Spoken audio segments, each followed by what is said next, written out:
सकारात्मक सोच को आओ सारे भारत में फैलाए, सकारात्मक ऊर्जा का आओ सब में संचार कराए।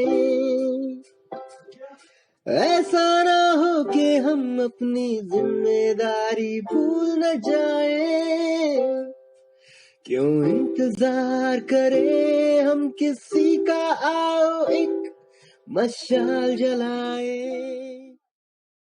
मैं भरत राम बालकोटी आदरणीय श्रीमती इंदिरा गांधी जी की जन्म जयंती पर उन्हें सत सत नमन करता हूं और आभार प्रकट करता हूं राम जानकी संस्थान RJS का, जो उन्होंने श्रीमती इंदिरा गांधी जी के नाम पर मेरी मां के नाम से अवार्ड घोषित करने का मुझे अवसर प्रदान किया। मैं उदय मन्ना जी का भी आभार प्रकट करता हूं, जो उन्होंने मुझे आज ऐसे गुणी लोगों से जोड़ कर रखा और अपने साथ आगे बढ़ने का मुझे अवसर दिया। मैं एक बार फिर उदय मन्ना जी का आभार प्रकट करता हूं और उम्मीद करता हूं, आशा करता हूं कि वह सदा स्वस्थ रहते हुए इसी प्रकार से बरसों बरस RJS संस्थान का संचालन बखूबी करते रहें। जय हिंद, जय भारत, वंदे मातरम, राष्ट्र प्रथम। Vande Mataram. RJS, TJPS, KBS के द्वारा आज़ादी की अमृत गाथा का श्रृंखलाबद्ध 75 कार्यक्रमों का हिस्सा बनकर मुझे खुशी हो रही है।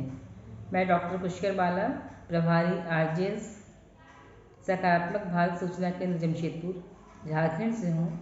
मैं RJS फैमिली और टेक्निकल टीम की आभारी हूँ। भारत की प्रथम और अब तक की एकमात्र महिला प्रधानमंत्री श्रीमती इंदिरा गांधी का जन्म 19 नवंबर 1917 को इलाहाबाद में हुआ था। एक प्रभावशाली राजनीतिक परिवार में इनका जन्म हुआ।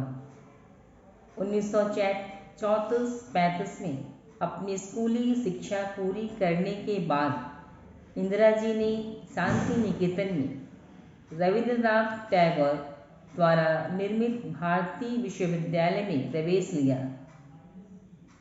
रविंद्रनाथ टैगोर ने इन्हें प्रियदर्शनी नाम दिया था। इंदिरा जी को 1972 ईस्वी में भारत रत्न पुरस्कार से भी सम्मानित किया गया। इंदिरा जी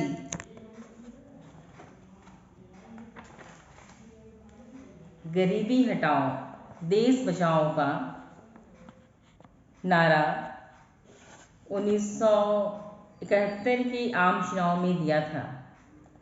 फिर राजीव गांधी ने भी इस नारे का उपयोग किया। इस नारे का उपयोग पंचवर्षीय योजनाओं में किया गया था।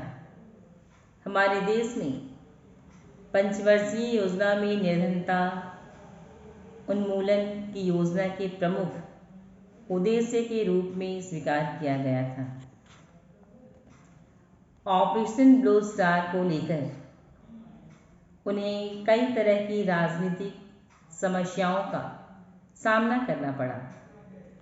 राजनीति की नब्ज को समझने वाली इंदिरा गांधी मौत की आहट को तनिक भी समझ नहीं सकी और 31 अक्टूबर 1984 को उनकी सुरक्षा में तैनात सुरक्षा कर्मियों सतवंत सिंह और बेअंत सिंह के द्वारा उन्हें गोली मार दी गई। दिल्ली के एम्स अस्पताल में ले जाते रास्ते में ही इंदिरा गांधी का निधन हो गया। मैं उन्हें अपनी श्रद्धांजलि अर्पित करती हूँ। जय हिंद, जय भारत।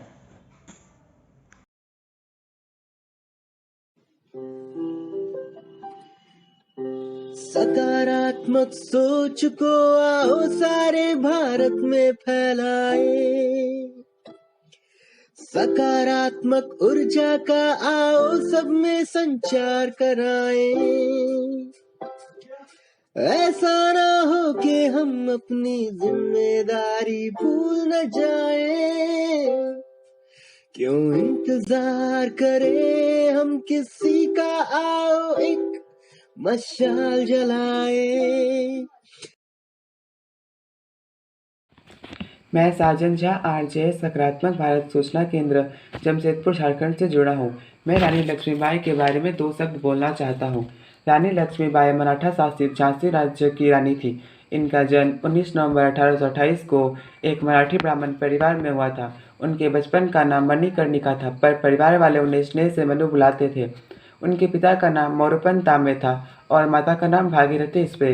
रानी लक्ष्मीबाई 1857 के प्रथम भारतीय स्वतंत्रता संग्राम में अंग्रेजी हुकूमत के विरुद्ध बिगुल बजाने वाली वीरों में से एक थी। वे ऐसी वीरांगना थी जिन्होंने मात्र 23 वर्ष की आयु में ही ब्रिटिश साम्राज्य की सेना में मोर्चा लिया और रण क्षेत्र में वीरगति को प्राप्त हो गए, परंतु जीते जी अंग्रेजी को अपने राज्य झांसी पर कब्जा नहीं करने दिया। रानी लक्ष्मीबाई के माता पिता महाराष्ट्र से संबंध रखते थे। जब रानी लक्ष्मीबाई मात्र 4 साल की थी तब उनके माता का स्वर्गवास हो गया।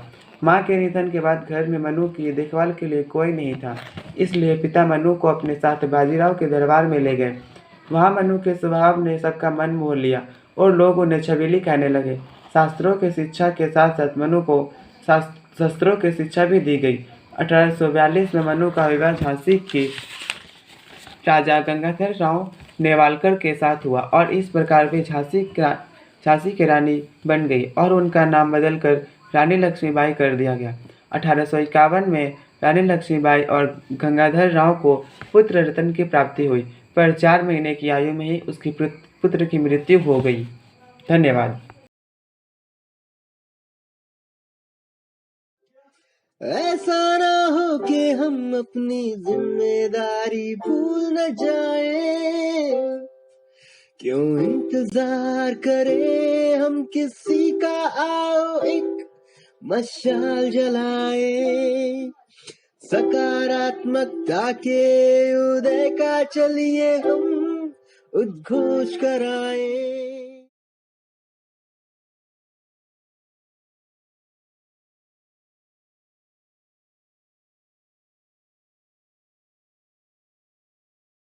वंदे मातरम। आरजेएस, टीजेपीएस, केबीएसपी अमृत गाथा की इस 75वें श्रृंखलाबद्ध कार्यक्रमों में 21 नवंबर को अपना विश्व शौचालय दिवस के अवसर पर एक राष्ट्रीय वेबिनार का आयोजन किया जा रहा है आरजेएस फैमिली के द्वारा। और इसमें विषय आपको जानकारी भी होगी कुलदीप जी कि विश्व शौचालय दिवस में कैसे इसका इस्तेमाल करना है, कैसे स्वच्छ रखना है, स्वच्छता हमारे लिए जीवन के लिए आवश्यक है और स्वच्छता समय किन किन बातों का विशेष ध्यान रखना होता है, इसके बारे में थोड़ी सी हम आपसे जानना चाहेंगे। और आप भी आरजेएस परिवार से जुड़ी हुई हैं। इसकी 143वीं बैठक में आप स्वयं उपस्थित थी, जो भेंटकर्ता मैं थी और अपने माता पिता के नाम मैंने राष्ट्रीय सम्मान की घोषणा की थी। उस बैठक में आप भी उपस्थित थी। मैं कुमुद वर्मा, शिक्षिका टोर्स गार्डन जमशेदपुर। मैं आरजेएस फैमिली से जुड़ी हुई हूँ। मुझे इसकी बैठक में भी जाने का अवसर मिला है। इसकी 143वीं बैठक में मैं उपस्थित थी। जैसा कि 21 नवंबर को राष्ट्रीय वेबिनार हो रहा है, विषय है विश्व शौचालय दिवस। इसमें हम बताना चाहेंगे कि स्वच्छता का हमें पूरा ध्यान रखना है, खास तौर पर महिलाओं को और हम बहनों को सिर्फ वॉशरूम को ही नहीं बल्कि अपने पूरे घर को स्वच्छ और साफ सुथरा रखना है। हमें ऐसा प्रयास करना चाहिए कि हमें अपने आसपास के वातावरण को भी स्वच्छ बनाए रखें। जय हिंद, जय भारत।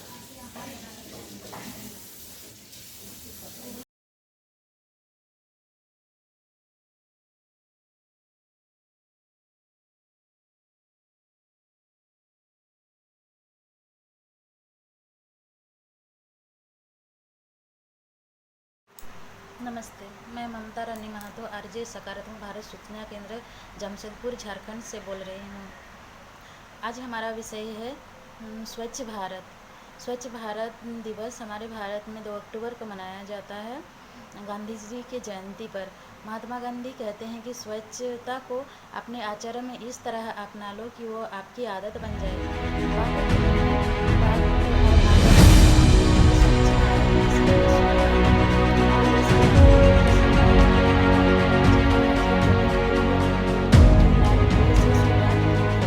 जो इस मिशन के तहत हमारे नरेंद्र मोदी जी ने ग्रामीण क्षेत्र में शौचालय का निर्माण करवाए, जगह जगह कूड़ेदान का निर्माण कराए।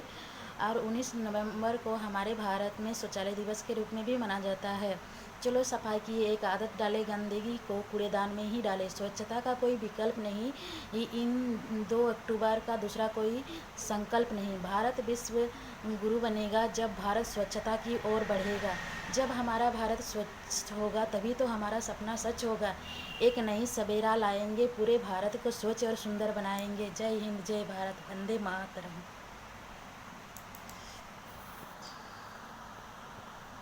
आरजेएस जय हिंद के नारों से अपना देश जगाए, आरजेएस वंदे मातरम से सारी सरकार जगाए।